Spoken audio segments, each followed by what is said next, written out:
जो सारे जगत को देने वाले हैं आज संकोच कर रहे हैं कि केवट ने मुझे इस पार किया है, नौका से पार किया है और मैंने केवट को कुछ दिया नहीं। कभी भी नौका वाले का पैसा, रिक्शा वाले का पैसा कभी नहीं कम करना चाहिए।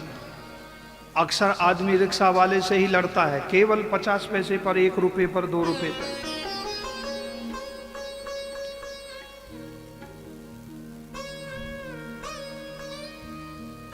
भगवान को संकोच हुआ कि आज मैंने केवट को कुछ दिया नहीं।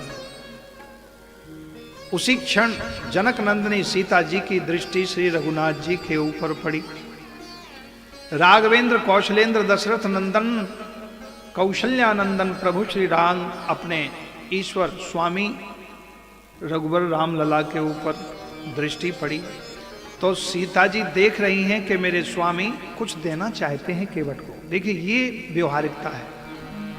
परिवार में, सदगृहस्थ में कैसे रहना है, पति पत्नी के संकेतों को समझे समय आने पर और पत्नी पति के संकेतों को समझे, ये व्यवहारिकता है, प्रखर व्यवहारिकता। कहना ना पड़े, बिना कहे संकेत से काम हो जाए।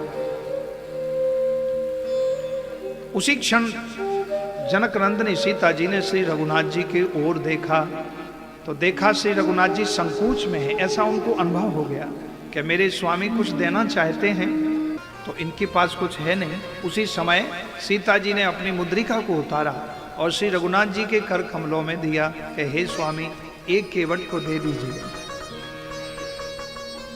अब पति परमेश्वर साथ में हैं तो दान पुण्य पति के हाथ से करवाना चाहिए। पति भले ही ज्यादा कंजूस हो लेकिन जबरदस्ती करवाना चाहिए। उस समय सबके सामने नहीं रोकेगा पति। सीता जी ने अच्छा शिक्षा दी है कंजूस पतियों के लिए। और वो इतनी कीमती अंगूठी, क्या कहना, सीता जी की मुद्रिका। यदि चाहती तो सीता जी भी अपना बड़ाई अपने ऊपर ले लेती कि देखो कितनी उदार है सीता जी। राम जी ने नहीं दिया, ऐसा नहीं किया। सीता जी ने मर्यादा रखी है। यदि पति साथ में है तो जो भी दान देना हो तो पति के हाथ से दिलवाना चाहिए।